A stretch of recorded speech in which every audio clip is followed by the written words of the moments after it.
Okay, we're going to go ahead and get started.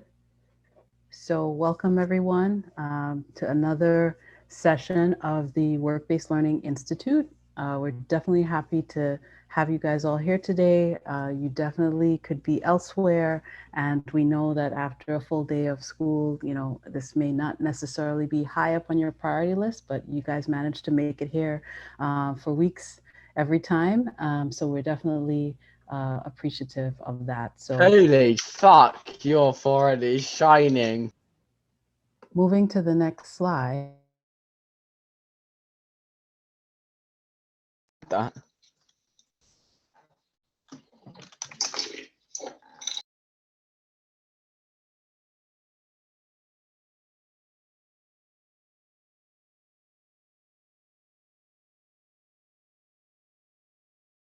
Hopefully you guys are seeing this landing page when you register to do sessions within the WBL Institute. So hopefully you're familiar with going here and selecting sessions to be able to get the email tickets from Eventbrite. We haven't changed anything in terms of the process. So hopefully you'll continue to do so. We will have sessions all the way through to early June. So please stay tuned and continue to check to see what topics are coming up and invite your colleagues. Moving to the next slide, excuse me. So again, we want to just reiterate the meeting norms. We want everyone to participate to make sure that this session is useful. We want to be able to commit to being present, and that doesn't necessarily mean having your camera on, but certainly piping up in the chat or asking questions. We want to encourage you to speak up live.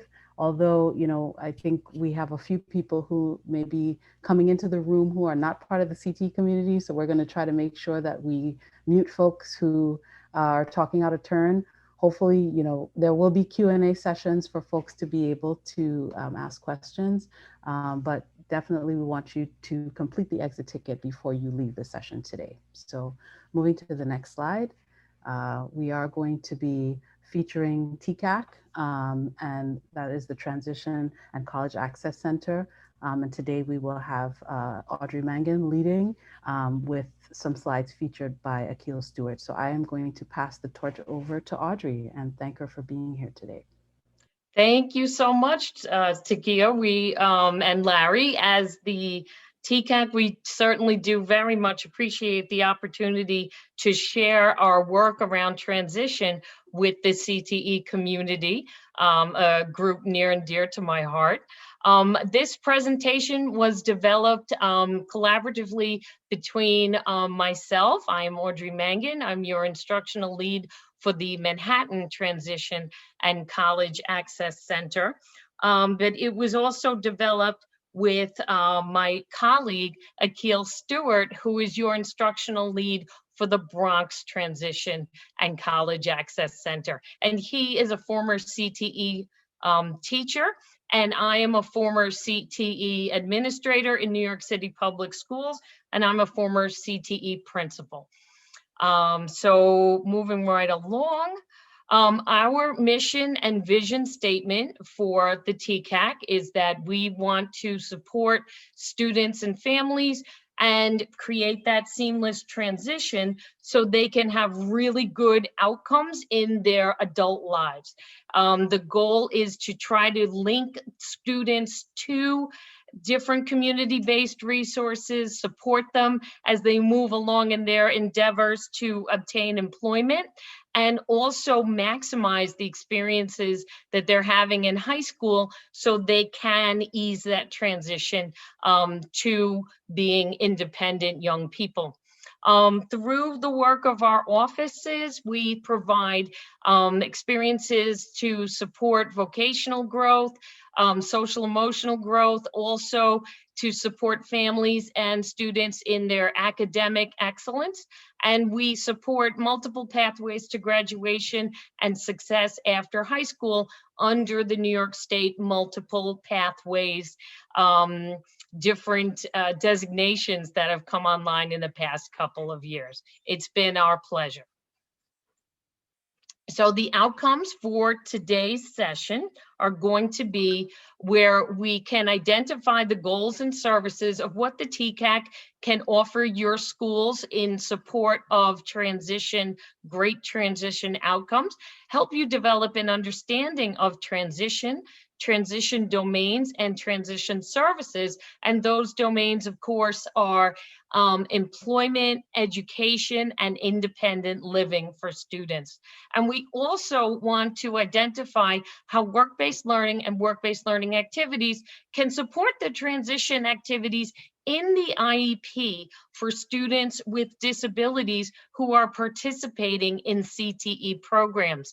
There's a lot of incredible activities that students are engaging with when it's shared with the IEP case manager. It can make those IEP conferences so much richer and really make the connections between what is the student eligible for long-term after they leave your program, and how those community-based organizations can really support student growth and understanding of what they're eligible for after they leave high school.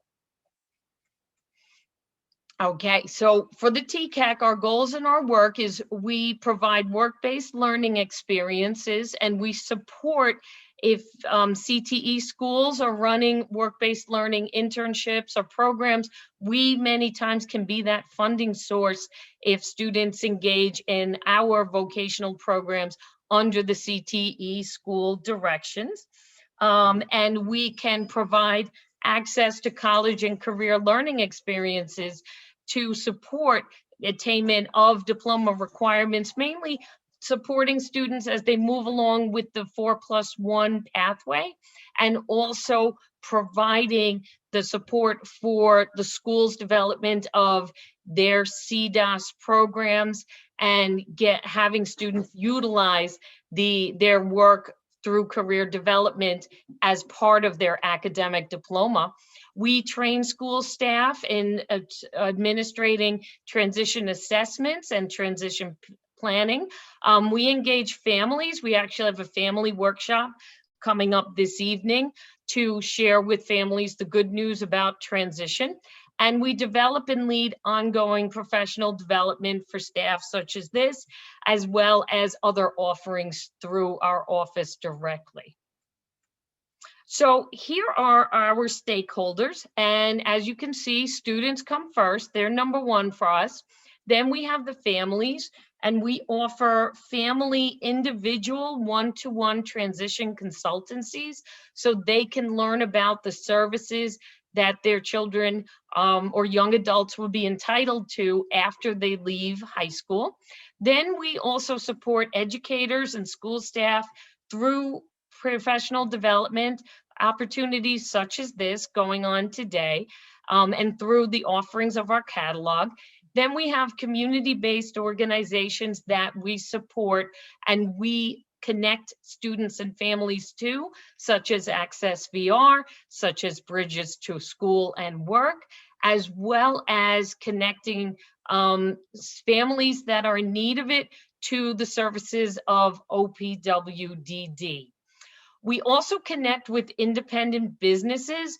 We share with them the potential to work with our students, and we've had some really wonderful successes during the pandemic because businesses were interested in hiring our students to work with them remotely for the training opportunity program this year, and that's been pretty fantastic. We also connect with post-secondary institutions, mainly to get families, raise awareness for families and students that every college and vocational training program that receives federal funding has to have an Office of Accessibility where students who had IEPs in high school can connect with to obtain different services as they are going into either the vocational training program or a 2-year college, 4-year college, as well as connecting with students to let them know their rights under the ADA. Okay, so for the Individuals with Disability Education Act, it requires that schools make students aware that there are services available to them once they start getting enrolled in the IEP process. And that may be something that starts in preschool, or it could be something that comes along later in the student's educational development.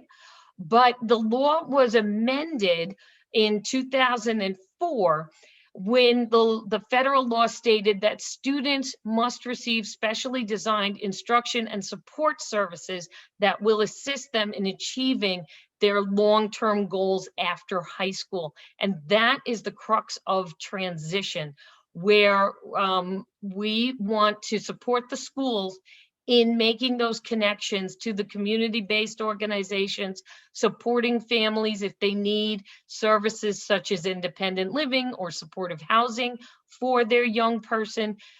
This all falls under the Individuals with Disability Education Act. So what is transition as it connects to CTE? So transition is focused on the future. It starts in middle school as a part of the IEP, and the goal is to facilitate the students' movement from school to post-school activities.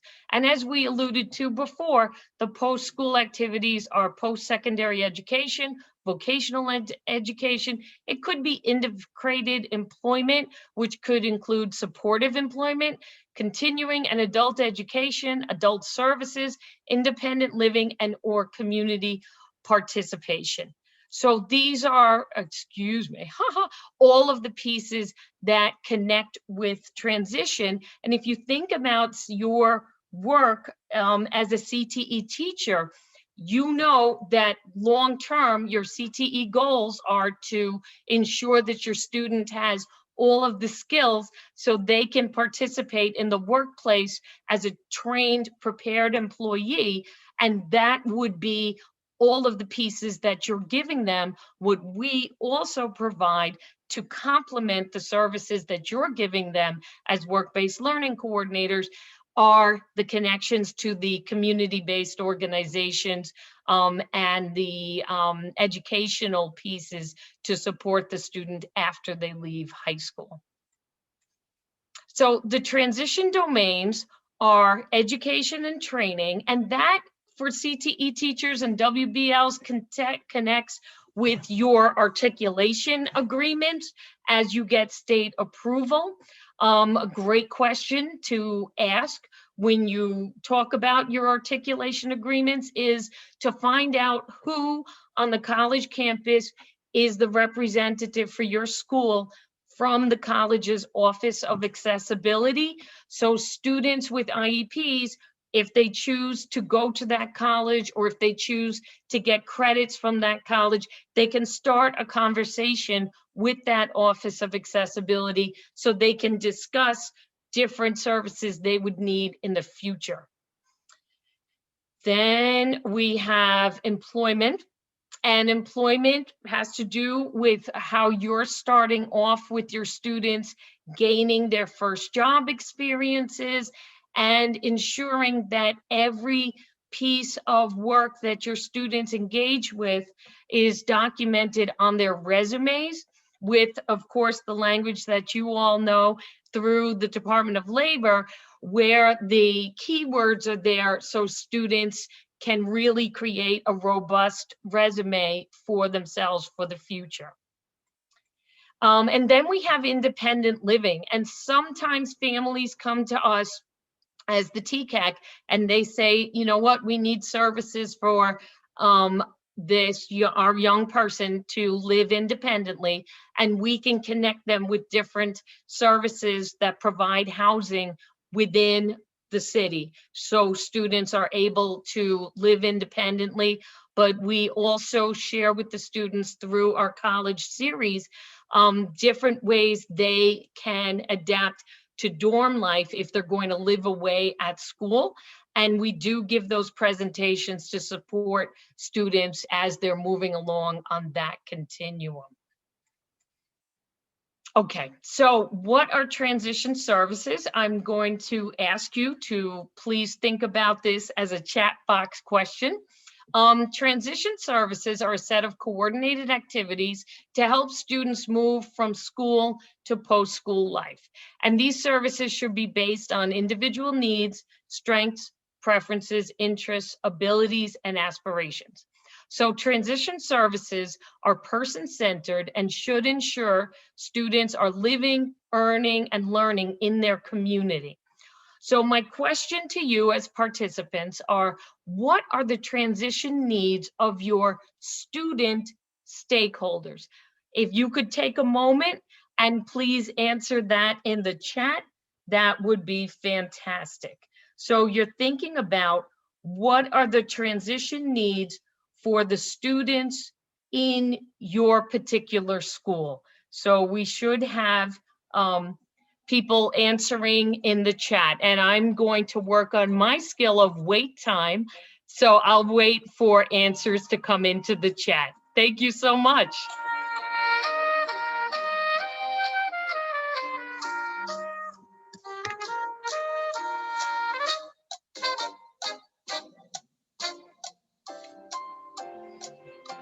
I'm seeing some great answers. Thank you so much.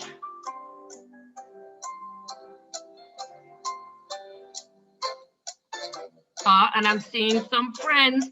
Hello, Mr. Boatswain. Employment, security, yes, yes. Transportation to get to employment, thank you. Employability skills, absolutely. Job placement, training, employment, soft skills, yes, yes. Wraparound services, absolutely. Soft skills, budgeting, employability skills. Oh my gosh, this is great. Huh, we all need financial security, right? Okay. Well, that is fantastic. Thank you so much to everybody. Looking at the help with daily living skills. Okay, so before I forget, if you have students who are in your programs, your CTE programs, who you feel need support with daily living skills, in April, and I'll share this information with Takia and Larry, my office is running a training on how to get students who need support with daily living, how to get them enrolled with OPWDD. That is the organization that supports students with daily living, can potentially support them with housing. These would be students who have just need support with daily living. They may not have a sense of danger, but they get beautiful grades on their report cards. So that is a 100% piece that we're working on right now. To that presentation is going to happen in the evening for families on April 27th, but we will give Takia and Larry all the information about it. Lovely. Thank you, thank you, thank you, thank you. Good news with financial literacy. I am so glad that our office has a connection to EverFi, which is the DOE approved organization that supports students with financial wellness, and students each have a free account with EverFi on the Teach Hub. And again, I'm writing this down, my follow-up, I will give you the information on the Teach Hub, so how students can access the EverFi financial wellness and financial learning program, right? Thank you, Tiffany. EverFi is really awesome, but every student has that connection to EverFi. I'm seeing here soft skills, Translation services and employability skills, absolutely. And I appreciate Larry and Takia. Many times they connect me with our incredible Office of Multilingual Learners. And Yesenia is fantastic. She's got so many answers for us. Kathleen, I couldn't tell you about Everfi and charters, but we can find out, you know, I wouldn't know. But daily living skills, that's going to be your outside wraparound services, just general awareness. Thank you, Mr. Boatswain, of the world of work. One part of the IEP conference is the IEP case manager asks the families, what is your child doing in the home to support long-term independent living? And if the parents are not able to negotiate how doing your chores at home translate to positive independent living skills, that's where the school really has to do some work with the families. Looking through here, supervision and mentoring on the job, absolutely. And this is where those connections are made through your work-based learning programs in trade, so students start to make those connections. Employability skills, absolutely. Those soft skills, customized support, this is great. This is pure gold. And I truly do appreciate everybody participating in that. Okay. And hopefully I'll be able to answer some of the questions in the presentation. But I appreciate everybody's activity. Okay, so work-based learning skills, and you were talking about soft skills. Students definitely need those academic skills. If they don't understand technical writing, they are not going to do well in that portion of the CTE classes, nor are they going to do well on physics, living environment, chemistry, earth science, because that's all technical writing. They will not do well on the portions of the global and the US history exams that ask for very specific styles of writing, mainly putting out information, as well as the just general CTE ability to write an email to a supervisor or a coworker. Technical skills, that's your skills in trade, and this or whatever the work-based learning experience is.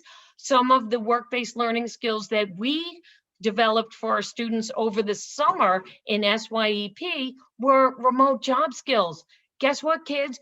You too, just like the rest of us, have to log on to this computer. You got to be there on time. You have to connect with your coworkers. You have to collaborate and be able to present your information with everybody's input.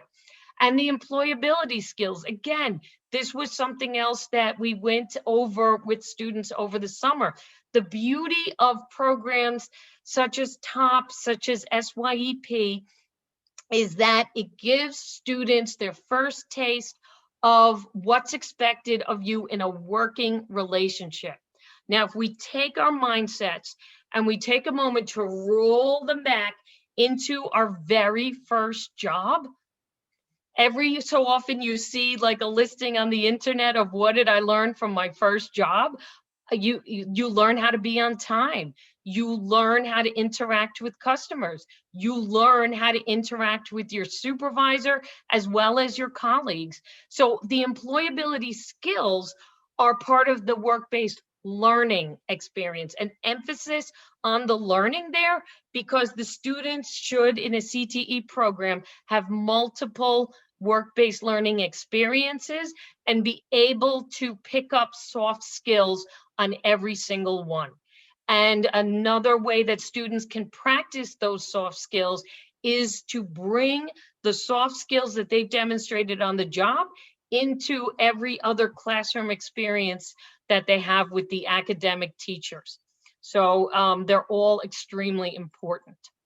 So looking at the CDOS standards, I know you already know all of this, that we've got all of these pieces are excellent parts of students learning how to move along on the continuum of employment, my question for you to bring back to your school is, with these CDOS standards, do your academic teachers use any of them in their planning?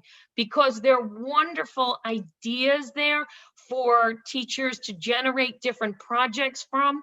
And if your school is academically integrated, then when you're having students write up their reports for justification as to why they want to buy new equipment for the CTE program, you can then connect with the English teacher and say, hey, can you provide some feedback on this? Because this is what the students are doing in my class.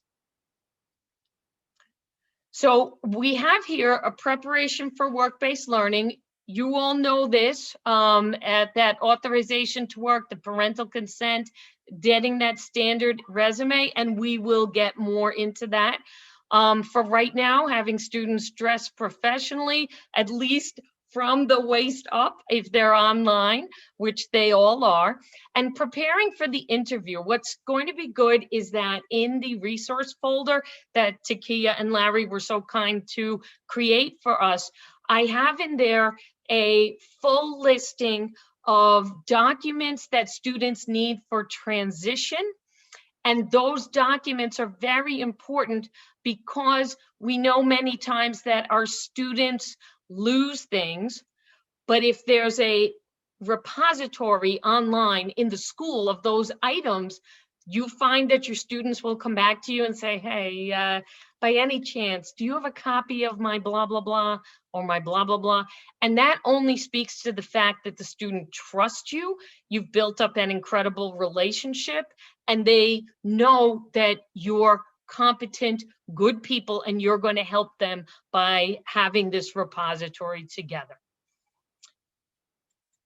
So one of the things that we like for students to engage in is definitely a work-based learning mock interview. And that's where students are engaging in role playing, and they're able to discuss with each other how would they interview each other as an employer for a paid internship or job. And I, as a teacher, have always found that my students' standards are much higher and they are much harsher with each other during a mock interview than I would be. And many times, because of their own experiences in the trades, they have better questions. So the experience of a mock interview allows the students to practice their interviewing skills and professional behavior while they're learning about how they should feel, get that level of comfortability in communicating with professionals. And that's what we call deliberate practice, where the more times the students are exposed to tough situations like an interview, the lower the anxiety level comes over time. The STAR interview technique. Now, I've got a link in here for you. I'm sure you already know all about STAR interviewing, but this should be part of that lesson plan for a mock interview, where students are absolutely learning how to ask questions about how they handled tough situations in their past. The mock interview also allows for the student to demonstrate the skills that they've picked up in their math class, their English class, their science class, and how it connects to the workplace. So I would certainly connect with the English department and most definitely the math department for these mock interviews. So here are some sample questions. And if you notice, and of course you'll get this presentation so you have it, here are some sample questions. Questions 5, 6, 7, and 8 are all STAR interview technique questions. And that's where you give the student a challenging time and how did they overcome it. And as work-based learners, learning coordinators, you want the teachers, the CTE teachers, to share with the students what would be the best answers for these questions. So the students need to know how they would describe handling a tough situation that makes them come off as assertive, collaborative, and a problem solver rather than a person who gets nervous when tough situations come along. Helping team members, collaboration, and how do you treat customers? Or in many cases, yeah, students are in our schools all day. How do they work with a difficult or demanding teacher? And how are they making the interaction positive long term? So one of the things I really like to emphasize is that work-based learning as a positive behavioral change agent, where, and this ties into the earlier comments about soft skills. Some of the questions that you should consider is for your school-based work-based learning program, what and where are the places of employment? Of course, now everything is in the remote setting.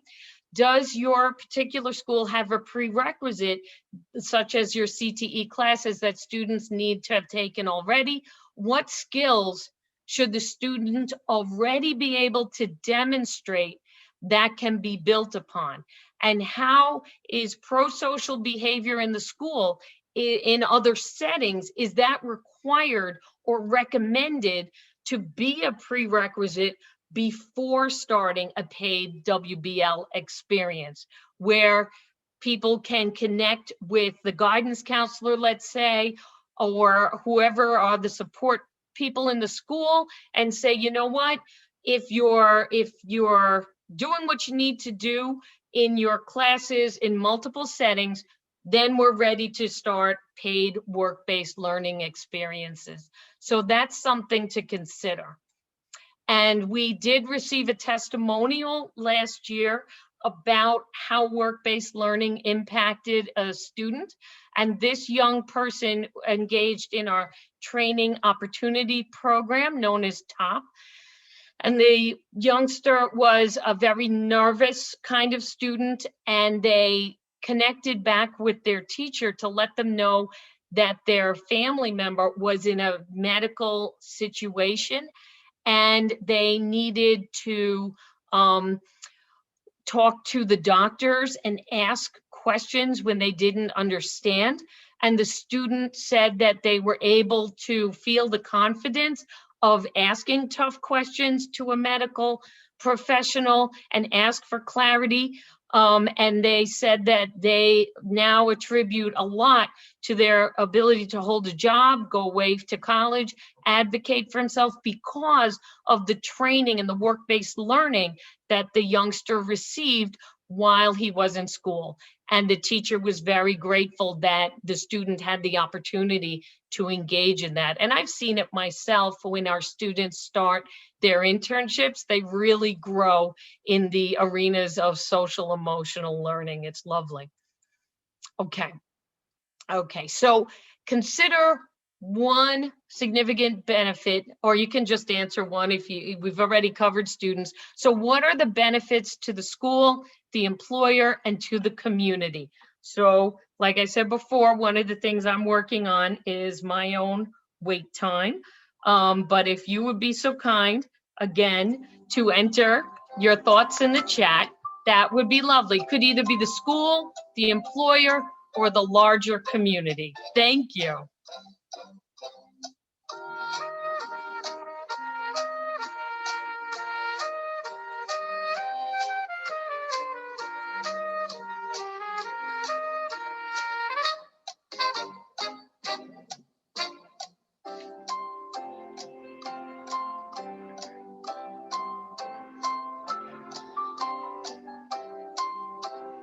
Wow, look at these answers. They're incredible.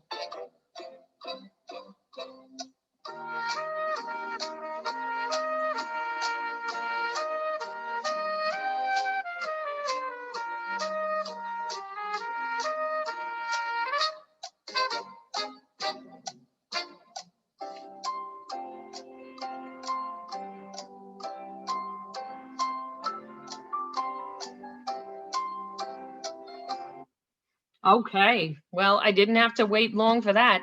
That was pretty fantastic. Working member of society and be able to take care of their families.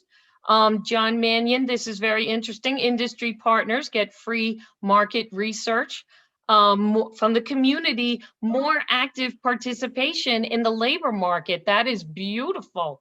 Um, We've got industry partners. Students can learn about the real world and time management, because the world of work is very different from the world of school. Definitely self-advocacy. They're learning their employability skills, those soft skills, and Riley, the confidence in themselves is huge. Thank you, Laura. Pipeline for the employer, where you never know when someone might be leaving a position or have to have a change in title. If the employers have really great work-based learning experiences with your students, they're going to come back to you as a school and say, hey, I know you have young people for us. We're interested. And I've seen it many times. It's beautiful. Definitely those potential employees, also for students to gain experience. And that is one thing that young people are saying, that they can't get hired anywhere because they have no experience. Everybody's looking for a year worth of experience. How am I supposed to do that if I have no experience? I show up, I want to work, but I can't work because I don't have experience. Well, guess what? If you join a CTE program, you've got years of experience because you've been engaging in the classes connected to industry certifications, that not only do you say, I'm a hard worker, but here's the evidence of my hard work in trade. And you and I can have a conversation about this. And quite frankly, there's a 50% chance that I will be able to converse with you in another language about this trade, so your customer bases can really double. So these are all the truth about the benefits to the community. All students' opportunity to experience economic freedom. And I really like that idea, Albert, because when we think about economic freedom, every choice has consequences. To have the students earn some money and be able to learn to budget and understand the value of a dollar, because when you work for it, it's a little different than if you're given it. And students tend to be more protective of their funds if they earn them themselves. And then student empowerment, thank you, Kathleen, more investment in the community. And I love this, thank you, Orville. School network. For myself, some of my former students have come back to me. They have their own companies. They're looking for young people to work with them, and we can share those work experiences through our top program. And I know in schools, the kids always come back because they know that the students are doing really wonderful work in their environment. So thank you all for participating in that. So when we're thinking about career days, what I've done here for you is I have a note catcher that you can use. And yes, you will get all these slides. And my apologies if a couple of them were a little blurry. When you get them, that blurriness will be amended. And then we have reflection questions for students to think about, because we know no work-based learning activities count unless there's an assignment later, right? So I have those pieces for you to amend for your career days. And definitely the students should be able to interact with the speaker and really try to get the most out of the connections that they make with the different speakers that they connect with on your career days. But the students should be prepared for the day with considerations given to students who may have auditory issues or processing issues, students who aren't as well able to get information in large settings, your guest speakers protocol, if there are neurodiverse students in the audience, which of course there will be, you want to prep them with general guidelines, because obviously under FERPA you can't get specific, and that the students should be professionally dressed and understand their workplace protocols. So for the guest speaker, you want to add to that event by giving that support and having the guest speaker resonate with the audience. You want to think about equity and access. You want to make it your business to find independent guest speakers who can relate to the students. And we know that having guest speakers that come from the students' communities delivers just that more of a sense of relevance. Like I said before, the teachers can support the guest speakers ahead of time by sharing with the speakers any type of content or pre-learning that the students need to do. And then you may want to chunk out the speaker segments if the students are not able to hold concentration for over, let's say, 45 minutes. And that information you would find on CSIS in the students' IEPs.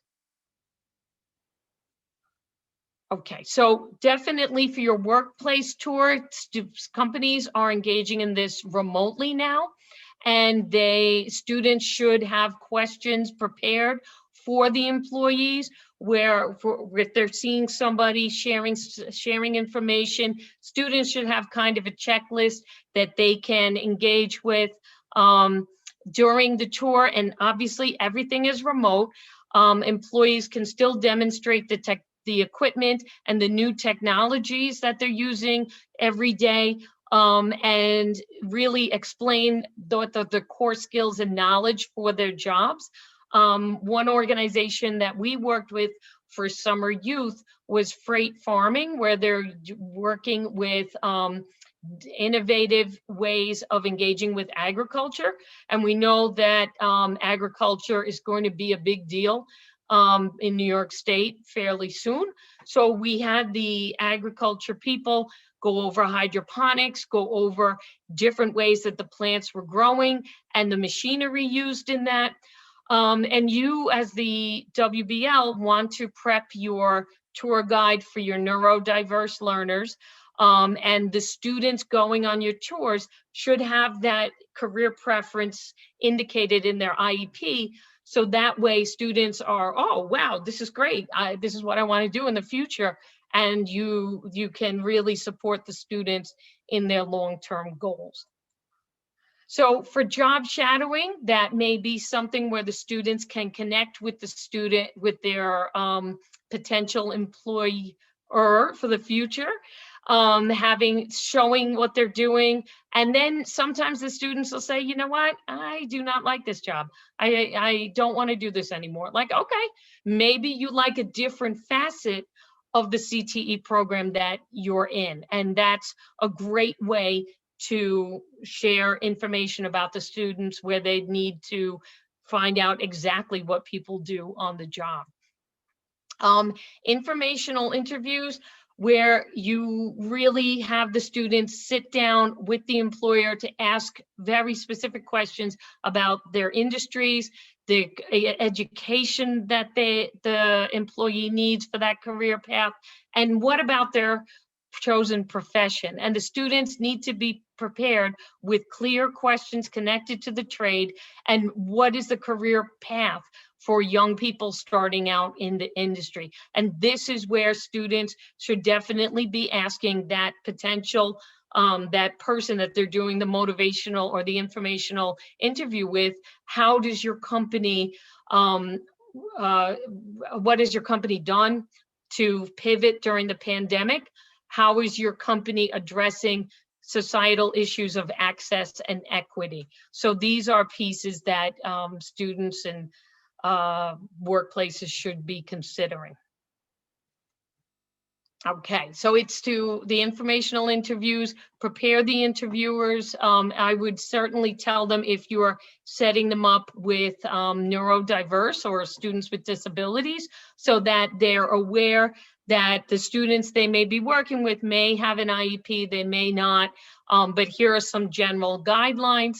The CTE teachers can collaborate with the ELA teachers to come up with good questions for those individual interviews.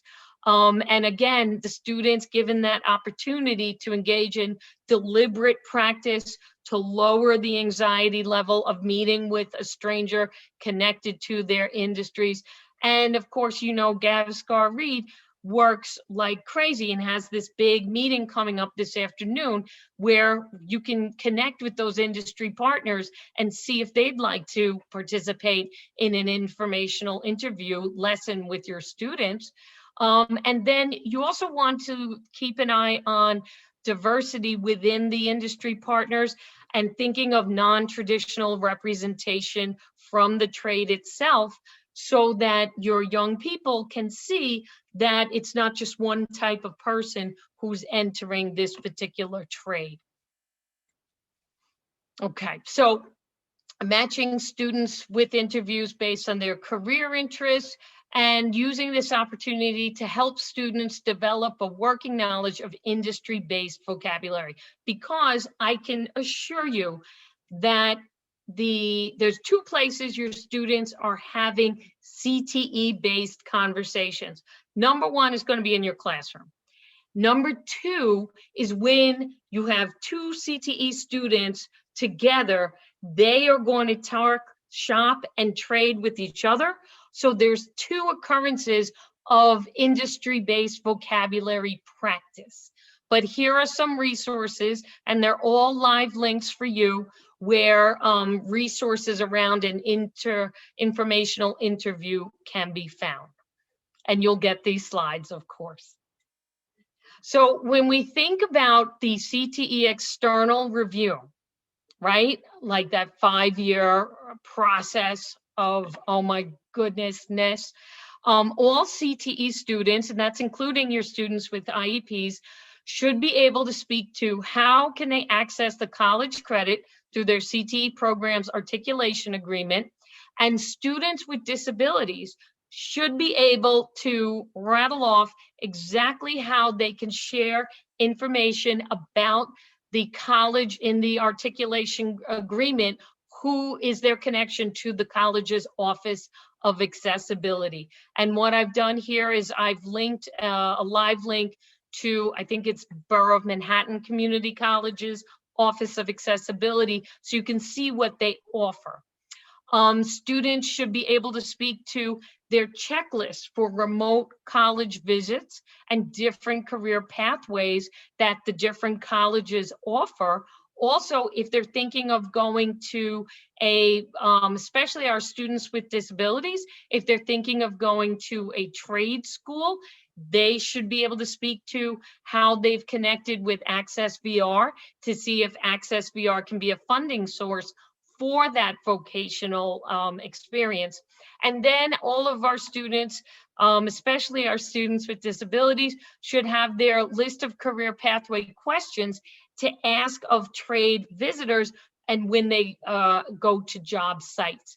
So they should have that technical vocabulary ready. They should be able to speak to their future. And all of that is also very helpful for when they have their IEP meetings.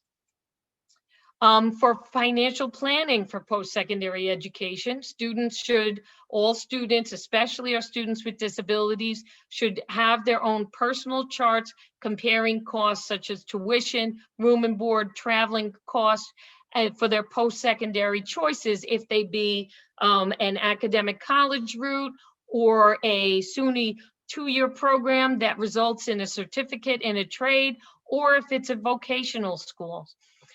Students, if this is applicable, should also be able to speak about New York City unions and other career choices connecting to their trade that offer on-the-job training. Many organizations for the city, such as, for example, the MTA, offer on-the-job training to students who already have experience in trade, mainly their CTE work. Students should be able to share their charts with their parents to explain with objective data as to which post-secondary option is right for them at the lowest cost, to allow parents to let them move away if they have to go to a dorm for college, but also explain to the parents that the goal is for the student to stay out of debt.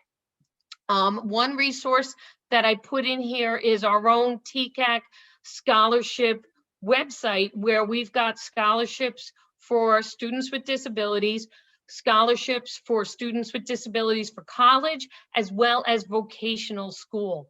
So we do have different resources for those different areas. And one of the remarks in the chat was financial literacy and financial wellness. And if you're not in student debt, you're financially well, shall we say.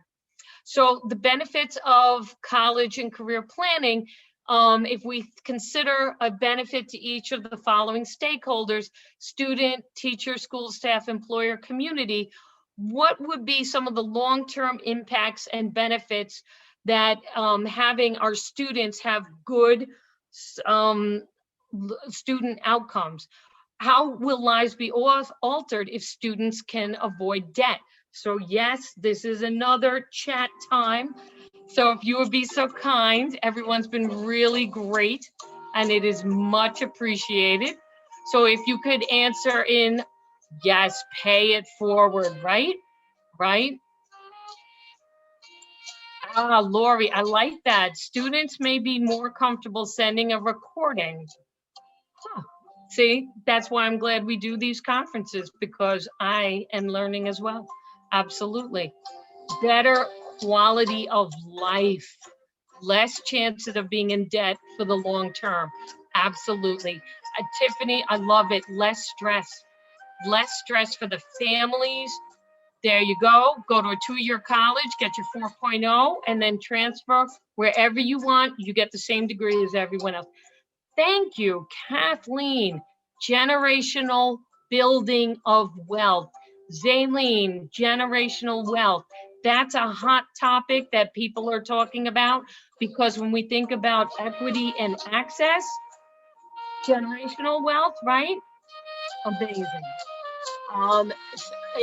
For Ben, students can study and work in an area, and if you like your work, there's a good chance you might like your job, and isn't that lovely? One less bill. M's right. Yup. Can focus on building a career rather than paying off debt. Kenneth, thank you. Ability to positively impact their community. Community impact in building generational wealth. Beautiful. We're all that, and thank you. And we're all in the business of keeping our students financially independent and giving our students the tools to change the trajectory of their lives. Yeah, right. I speak to you as a first-generation American, as a person who went to John F. Kennedy High School in the Bronx. And if I didn't get the skills I needed from my high school experience, I wouldn't be here talking to you today.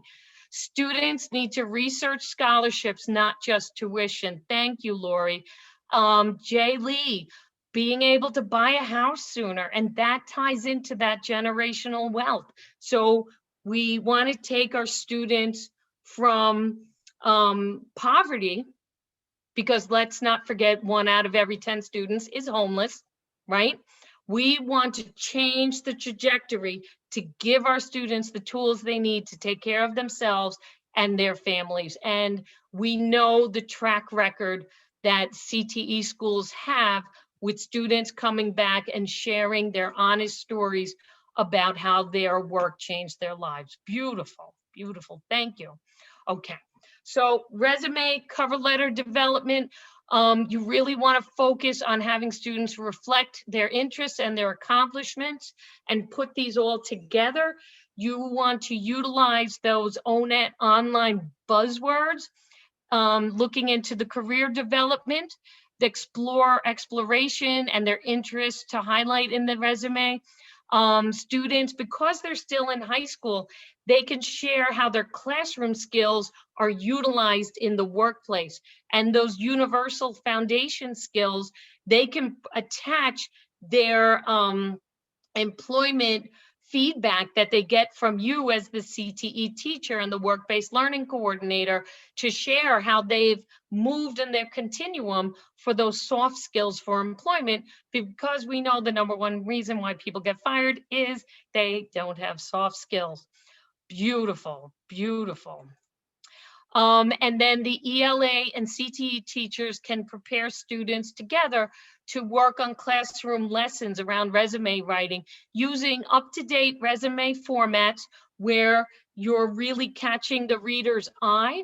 And the student resume should be infused with the industry terminology that is updated with consideration for the U.S. Department of Labor.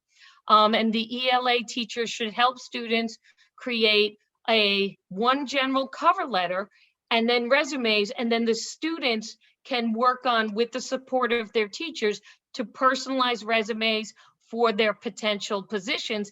And this is great work under those next generation standards for the ELA teachers to engage with. Okay. So CTE teachers can support students in creating digital resumes that showcase students' accomplishments in trade.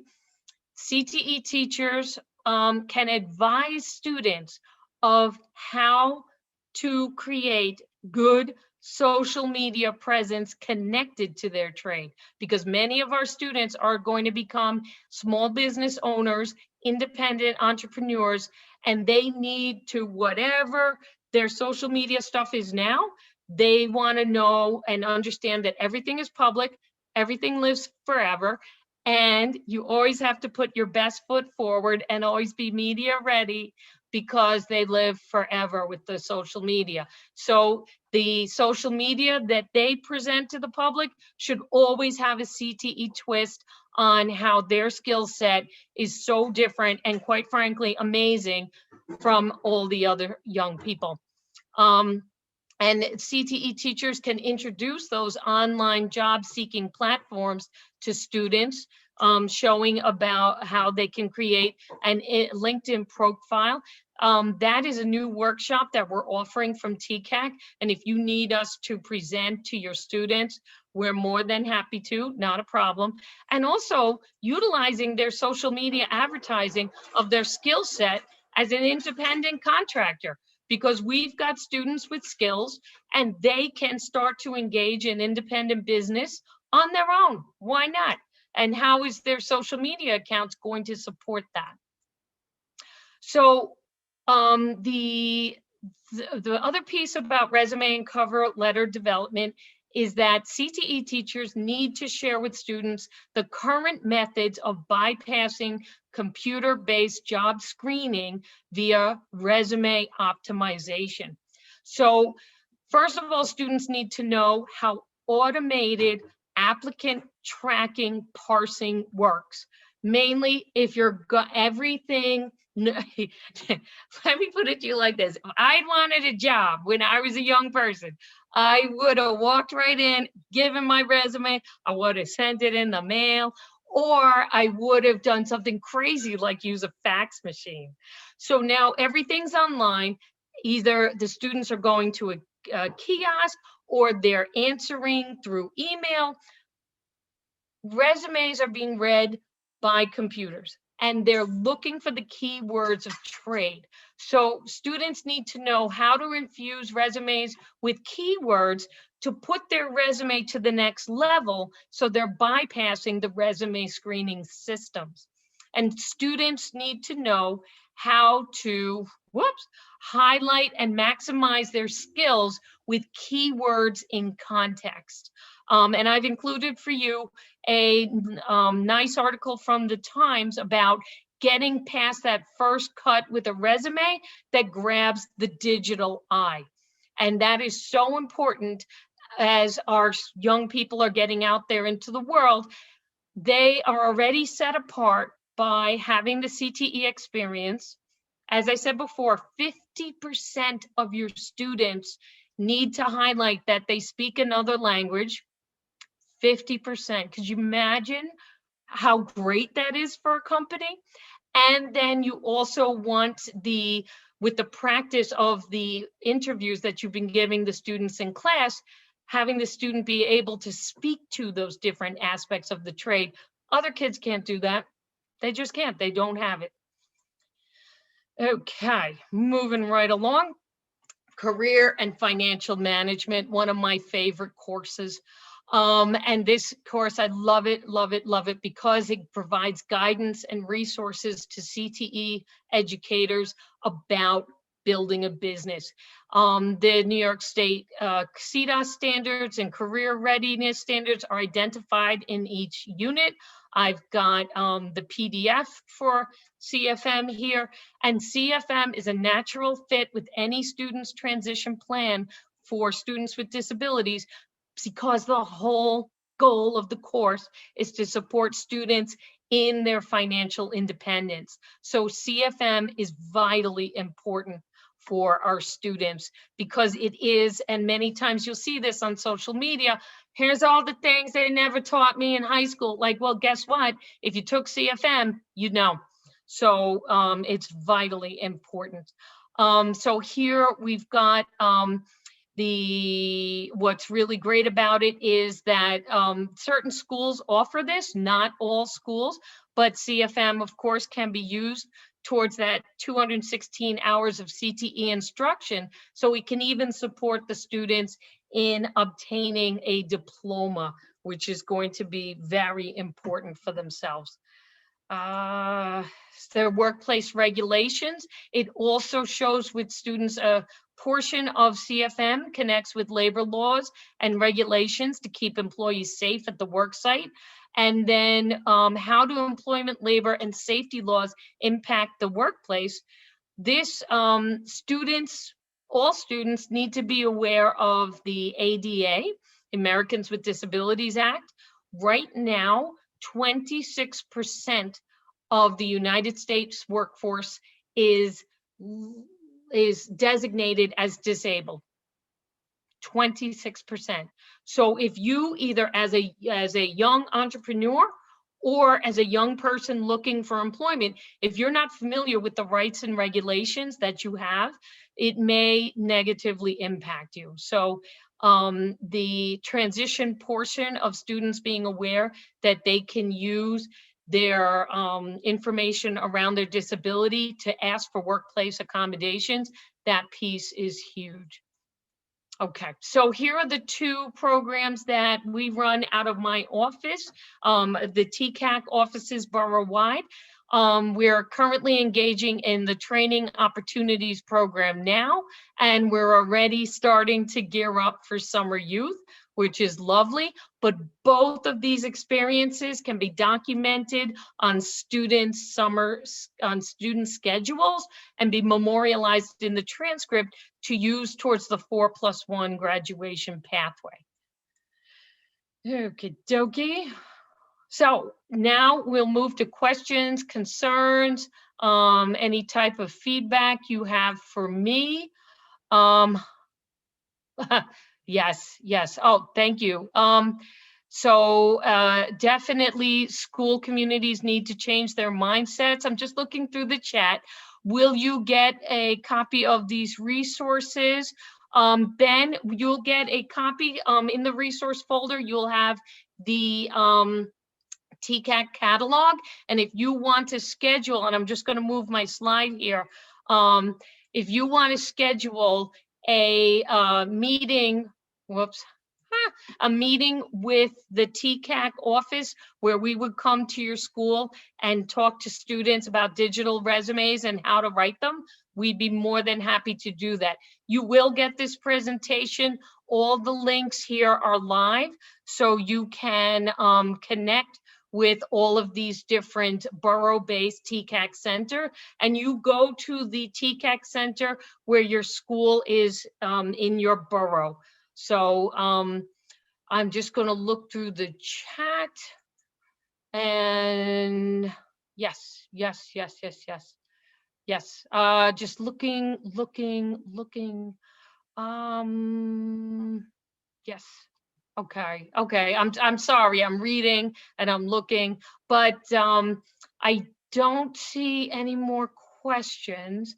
But if you have any questions and you'd like to ask, I'm right here for you. Thank you all so much. I really appreciate the level of participation and the support from Larry and Takia. Thank you all so much. Thank you, Audrey.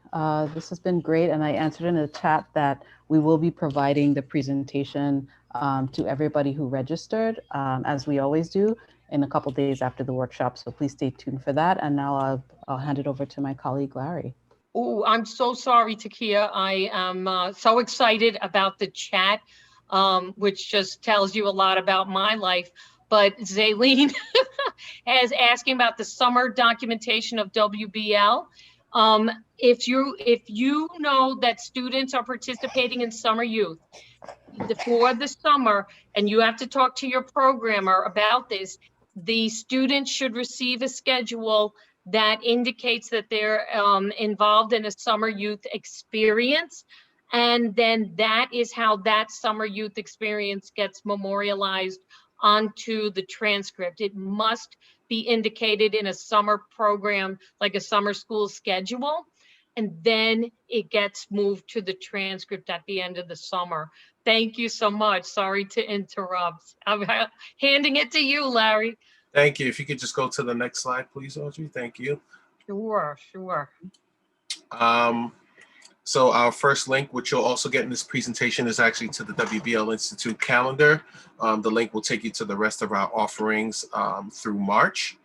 Our second link is actually the resource folder, where you will find all the resources provided by Audrey this afternoon. And our third link is actually to the exit ticket. I just dropped the link to that exit ticket in the group chat. So please fill out the exit survey. It's the only way that we know what things we need to improve on for these Institute offerings. And if you could move us to the next slide, please, Audrey. Sure. And yep, and that is the end of our day. But on behalf of myself, Audrey, and Takia, we wish you a happy afternoon. So good afternoon. Thank you. Enjoy yourselves. Thank you so much. And Take care. thank you, Larry, for running a great presentation behind the scenes. Much Well, appreciated.